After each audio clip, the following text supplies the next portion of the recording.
Hi, hello everyone. Today, as part of episode number 8, I have the opportunity to interview Mr. Kannan or Kannan Mani or Kanan. Kanan graduated in mechanical engineering and then he navigated into IT and he has been in IT till now. He had this opportunity to work with so many spectacular organizations and today he's serving as vice president in BNY Mellon. Apart from being a fantastic IT man, or we can say an IT professional, he's a compassionate human being, a person who is available. And today he's joining all the way from United States. It's early morning there, somewhere around 6:30, and he's there for us. So this is dedication and commitment.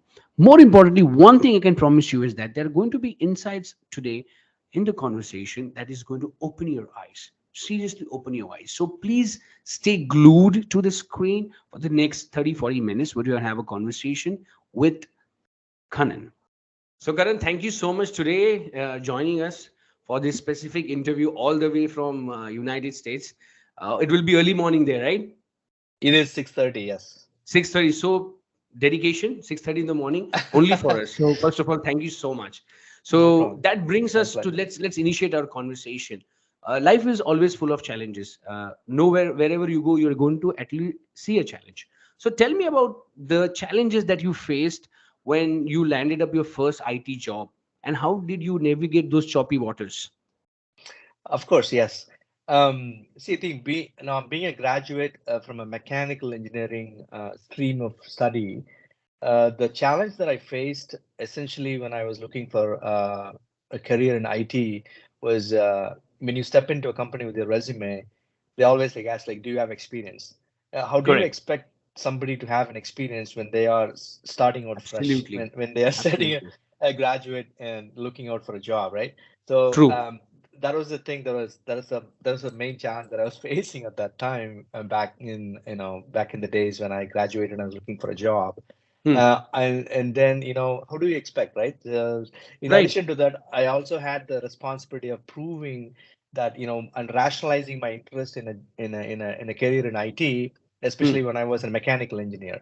Okay. Honestly, what did I do about it? How did I overcome it? I honestly speaking, I did not do anything special or anything specific, but I Hmm. kept trying until the tide turned, in my favor to Hmm. hoist my sales ship. I think that's what I did. Basically, you keep trying. You just don't stop, and then you just keep trying, and Right. somehow, demonstrate your interest and passion that you wanted to somehow still pursue that career in IT, and that's what I did. So, I think.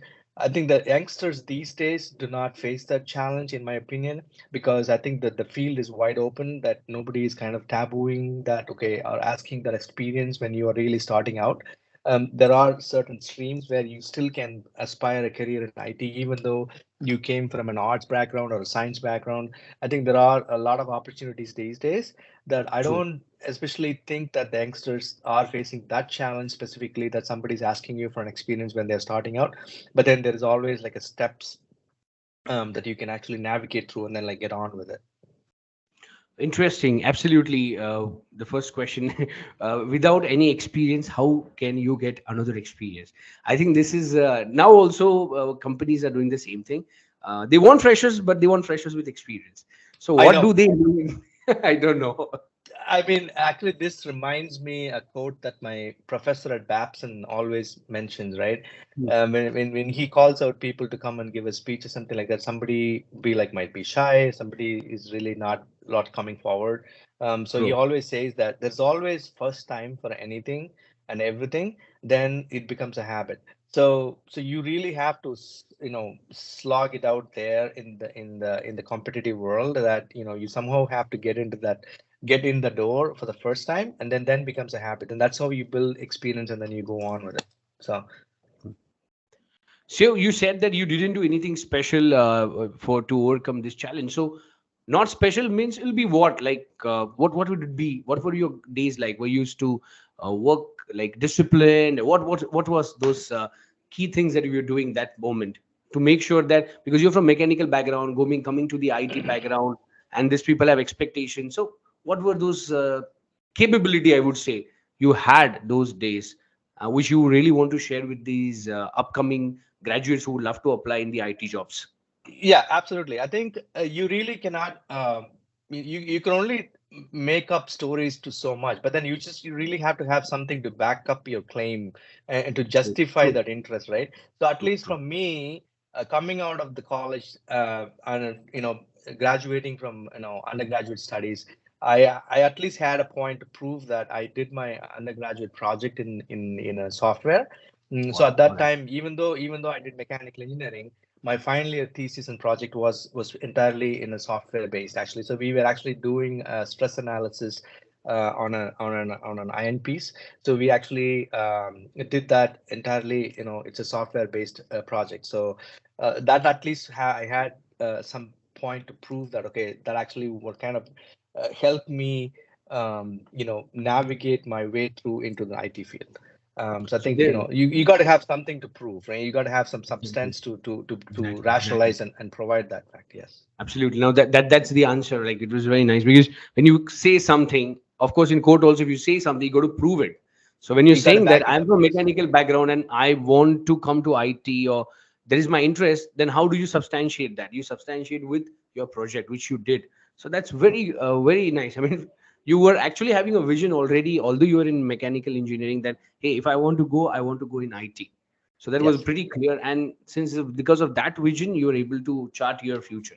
So that brings me to a very next question: is that is there any memory of a specific project that kind of challenged you or that kind of turned you around and you were like, oh, this you were not the person that anymore because there were so much of learning and soaking during that project? Would you like to share some of that story? Oh, absolutely. And I started my career as a developer. And in one of my during one of my budding career in one of the financial institutions in Boston, as a developer, I actually championed an idea and I wrote an algorithm for my business unit, which Okay, apparently turned out to be a cost saving measure for the company. very nice. Somewhere around like what $1 million in a quarter or something like that. So I was able to prove that, and then it turned out to be a value proposition for the company. That to me brought me immense happiness, which I even cherish to this day. So that is something what I call as value creation, which you can aspire for. That's priceless. I think more than you see that as a job that's actually giving you a paycheck and whatnot, and that when you think that okay, that actually created some value, so the value creation process is very is priceless to me, and that even today that I cherish, and when I think back, when I look back, when I go to interviews, I say that with a lot of pride. And, that the value creation is what managers these days are looking for. Like, what can you bring to the table? Like, what value can you bring more than just fitting in the role and then doing the Exactly, job? Yeah. exactly. So I did really with this very it's a very beautiful answer of value creation. I'm reading a book, or I go through a book that's called by Naval Ravikant, Almanac of Naval Ravikant. Is one of the fellows he keeps from US only. So he says that the society or people don't pay you for who you are. They pay you for what value you give. What problem do you solve? So that's a very great word that you use, value proposition. What value you bring to the table. Most Yeah. of the times, most of us or most of the employees have like, okay, this is my job, I'll do it. So there are 100 others, or thousands others, or millions of others who can do it. Why only you? What is that value Exactly. that you bring onto the table? Not just in job, but any part of the when you're having your own company also. What is the value that you bring on the table? Amazing. Uh, while on your journey through these years, definitely there would be people that you met through the course of your trajectory. Would you like to share some light about mentorship that you got on your way up, or story about a mentor that you mentioned the name of a professor at the start, but something of that sort which kind of gave you a different perspective about your profession or life altogether? Oh, absolutely. Of course. I value both mentoring others and being mentored by others. So I think both ways, it's actually two ways. So I wouldn't go too far. I will start with my dad, actually. He has played an immense role, a vital role. Even today, he drives me in instilling me to dream big, and Hmm. always go for bigger things, aim for bigger things. If not for him, I wouldn't be here sitting here in the US. And then Then I would also quote Selvan sir, whom you might know, right? A CAD Center managing director. And he was my first boss who hired me at CAD Center Training Services. So till date, I look up to him as my mentor also. And even though I don't talk to him every day, I often think about him and reminisce about his leadership style, very down to earth, humble, and approachable nature, which always like make me think that okay, I want to be like him. How can I replicate? How can I be like him? How can I be a leader like him? That is very charismatic. That people are, but naturally, kind of inspired and look up to him. So even today when I visit India, I always try to carve out some time to go meet with him, even for like 5 minutes for a coffee chat, something like that. Even Okay. like two months before, like I was in India, and I make it a point that I go to the cat center office and I met with him. So you keep that connection going, you keep that connection Exactly. alive.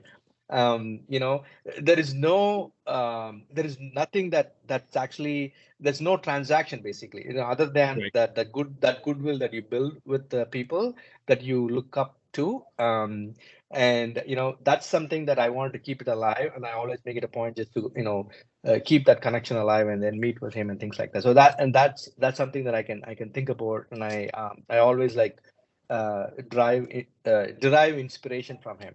And then during my career in Boston, and I was engaged in a mentoring relationship with a fine gentleman called Ron Whalen. I from whom I've learned cordiality and kind nature. So we have exchanged, we've met a lot of times. We'll go out and meet in an outside setting, and also we will meet in offices like once in a week. So we exchange ideas, thoughts, um, or suggestions and whatnot. And he will suggest me books, and I will suggest my experiences growing up in India and all that. It's just pretty much like an exchange of thoughts, and that's what it's actually will bring up something, will culminate in some new things, right?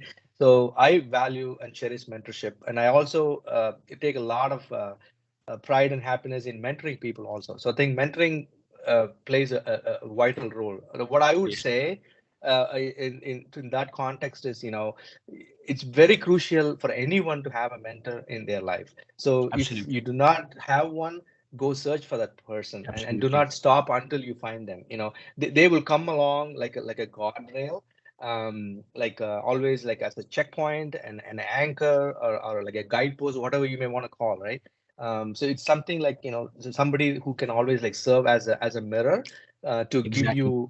give you that feedback, and to help you become a well-rounded person, like much more refined person as you Absolutely. progress. Absolutely. I totally agree with you. And so nice of you to, to mention your dad, and of course, Selvin sir, and the gentleman that you mentioned about. Of course, mentorship is something that all of us have to seek. Some people are lucky that they get mentorship by, by the virtue of life. Sometimes people have to find. And in my own life experiences, I have felt that mentors can compress years, decades into years. You Yeah, yeah. literally don't have to live that. So that is where you, if you really want to grow up, you need to have right mentors. Otherwise, it'll be very difficult to reach our destiny. We will reach, but the time it is going to take is so humongous, and you don't have to go through those places if you meet mentors. So yeah, so that's the role of mentors in our life. And yet also at the point that you are also sharing the mentorship, at times people hold things back into their heart. They don't want to share things with others because they might think that if I share that particular skill set with somebody, or that capability development, if I do in other people, maybe I'll get replaced. That is the fear most of the people are having. I That mean, see, is my idea of holding back comes from two things, right? One, either you're a very private person, you don't want to share that. And the correct. other thing is that, the holding back comes from your insecurity. You Right, just right, simply, right. like be an open book and try to give back whatever you can, in whatever possible way you can help and somebody. Absolutely. Right. Insecurities fuel this kind of behavior. So, what steps do you are you taking? Now, you have been in IT field for some good amount of time. Like from 1997, I read on your LinkedIn you started your work. So technology has changed. In 1997, there was no Google. So how do you keep yourself abreast, making sure that your knowledge and your skill set is constantly updated, because IT is an ever growing field and every day there is something or the other happening. How do you make sure to grow on that trajectory? It's very simple. Continue learning.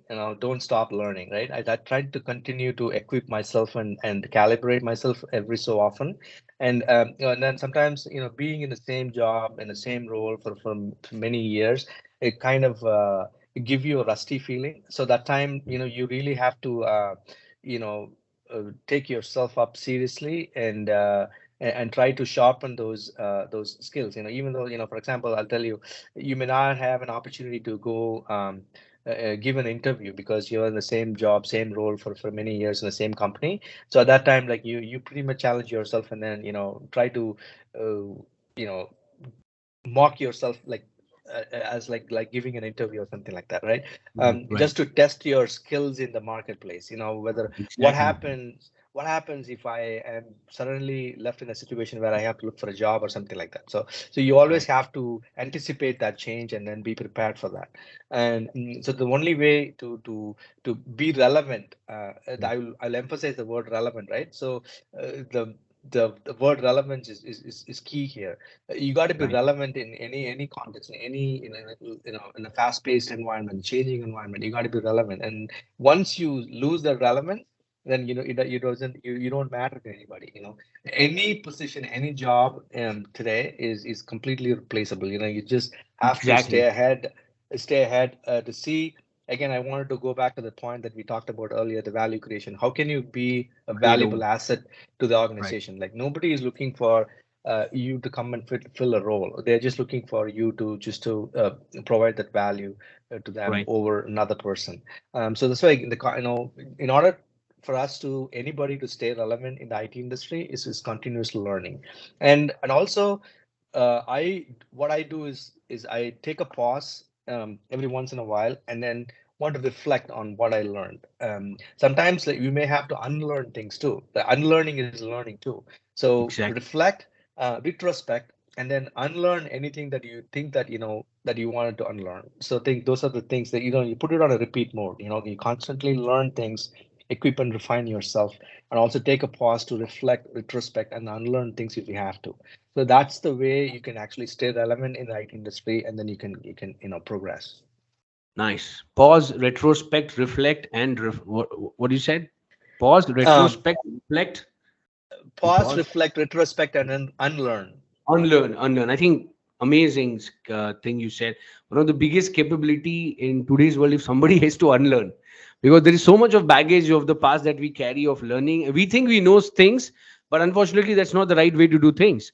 And Yeah. if somebody's coming and telling us, like, look, Abhishek, this is not the right way, we feel that I already know it and our cup is full, and that is where our growth actually stops. So unlearning, I mean, it's so underestimated capability to unlearn it, because it's an attitude. If somebody gives you a feedback, you need to have that attitude. Hey, it's okay, I may not know everything properly, so I might want to try there. And but as you rightly said, it's the most important thing, and pausing is also very important. I actually saw in your uh, career trajectory that there was a point where you took a 11 months uh, break to learn something. So that's so important, to pause and reflect back, as you rightly said, retrospect, go back and see how it has been done and how you want it to do now in future. Amazing.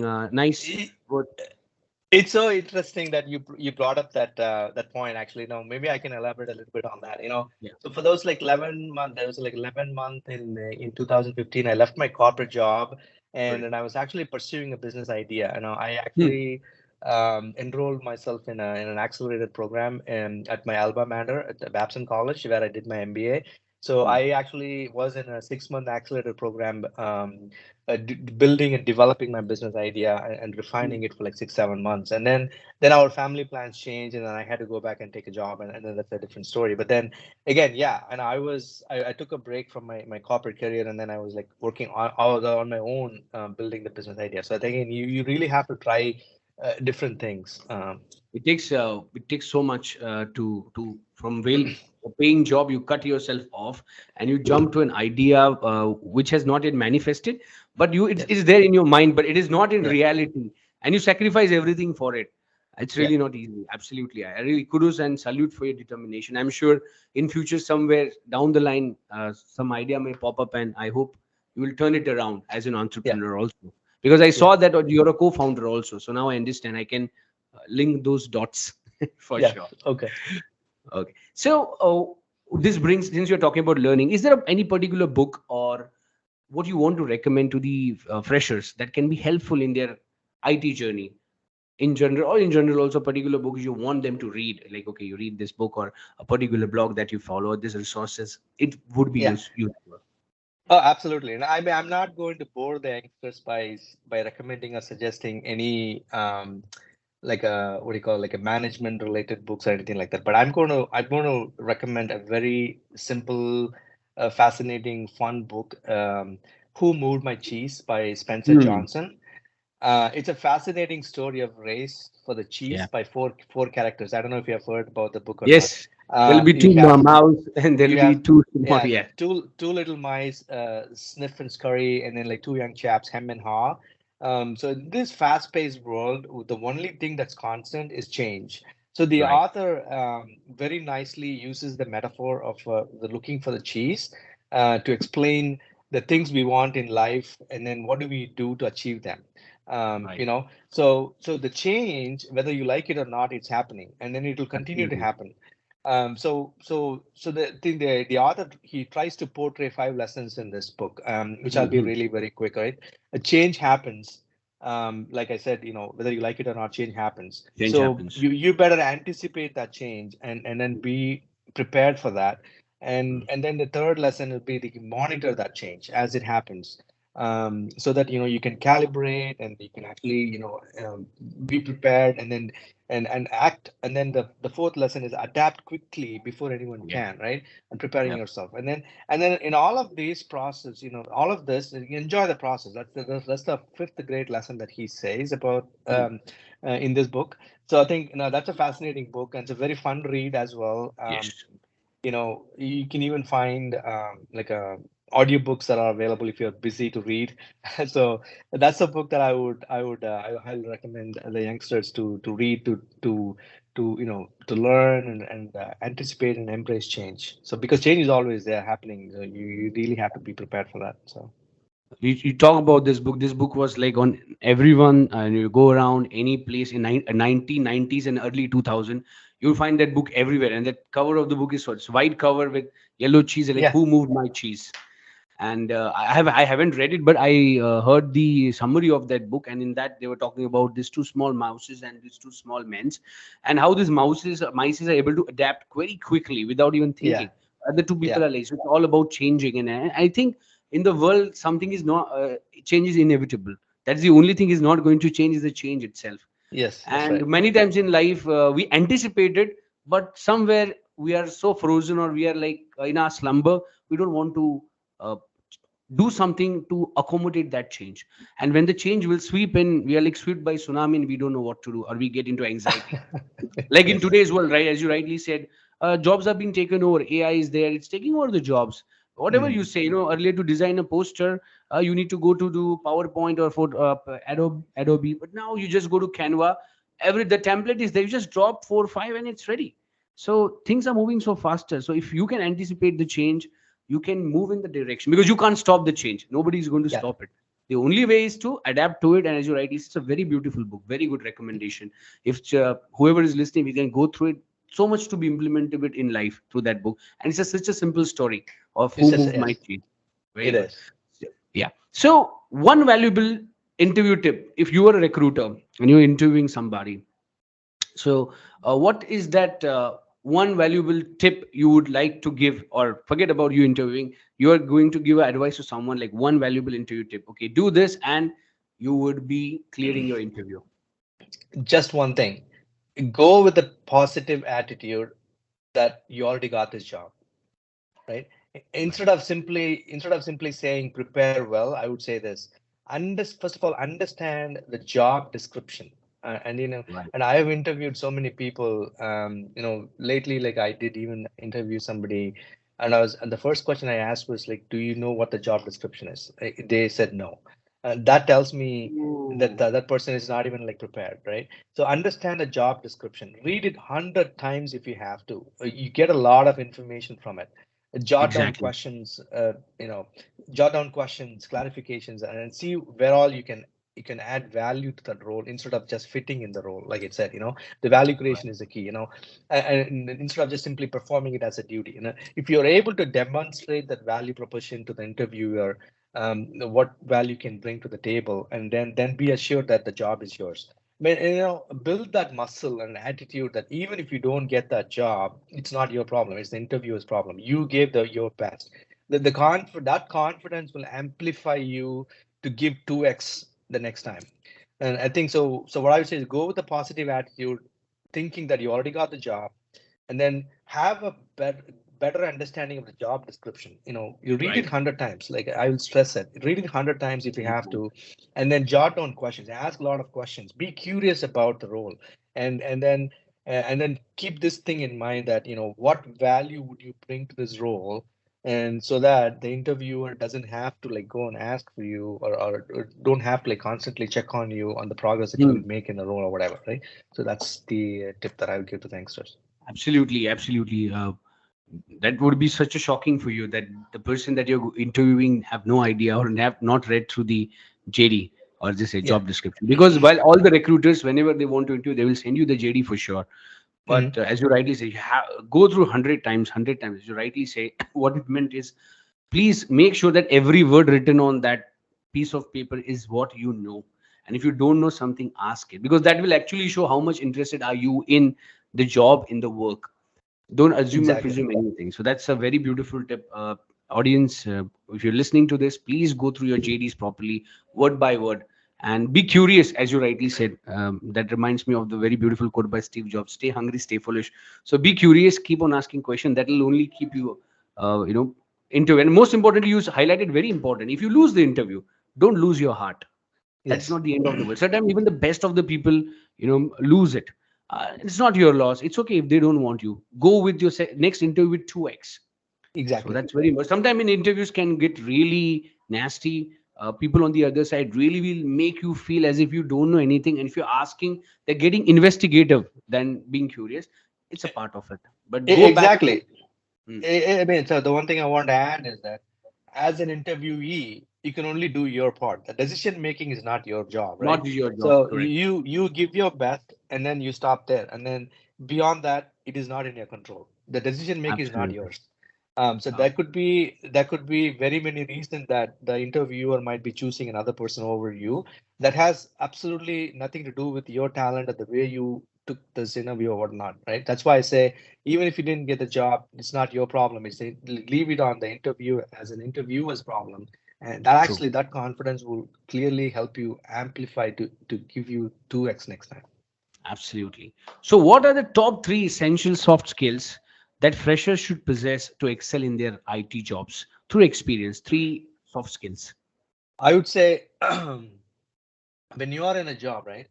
I think for me, attitude comes first, then the skill. The skills can be learned anytime, anywhere, but I think attitude is really important. So what I Right. mean by that is like when you have the right attitude, then the three soft skills that I would really look at somebody to excel in an IT job would be communication. Communication. Be be a nice communicator, be an effective communicator, be an efficient communicator, and then the next thing is be consensus building. You are as good as your stakeholders in your job, because Right. you're not alone in getting something done. You have to collaborate. You have to get the thing done with consensus from other people True. that are working in your project or in your program or whatever you do, right? So the consensus building is really important. Be that consensus builder, because people are going to like take you, stretch you, and take you for a ride and whatnot, right? You can expect all kinds of experience when you deal with stakeholders, especially. The consensus building is the next big thing that you really have to work on. And then Absolutely. which leads you to decision making. So if you have these three things lined up, and then the chances are you're going to be very successful. Communicate effectively. Over communication is fine too. And then work on the consensus building, which will lead you to the decision making, like swift decision making. You may not say whatever decision that you make might be wrong or right over the long term, but then you have to have a certain time period within which you got to make certain decisions with whatever True. data points that are available. Sometimes it's Mm. going to be ambiguous, sometimes it's going to be crystal clear. It's not always going to be black and white for you to make decisions. It's True. always going to be ambiguous and cloudy, but you still have the responsibility to make a decision. Just make that. Right. In order to make that decision, like an informed decision, I would say, you need consensus, and then in order for that consensus to build, you need communication. So I think these three things is what I really value. Amazing. Communication effectively and efficiently, then consensus building, and it leads to decision making. And on top of that, the icing would be the attitude. Also, attitude is the first thing, and then this goes. So yeah, very very important, especially the point of consensus building. We seldom undermine because we think it's an individual game, but it's such a team game. And unless until you build a consensus, which of course is you build over a period of time, Yeah. you realize the importance of bringing people together, rallying together, and building that consensus, and then moving to the decision making phase. So that was a fantastic conversation, Kanan. I think we moved across so many things. Loved the feedback that you get, especially one of the topmost is reading the JD 100 times. I think that is the key standout for the people, and communicating effectively, building consensus, and moving to the decision making, and having the right attitude. So I think this is my key takeaway. Also, at the same time, what I learned from your life through a conversation is take a risk. I mean, if you don't, anyways, you're going to lose. So what you did is, rather than you didn't tell me, it was when I went through that, despite having a very flourishing career, you took that opportunity of going back to your alma mater and giving the shot in the accelerator program. So that makes sense that whenever you feel something, you got to do it. I mean, you don't keep it in yourself. Don't allow it to infest it.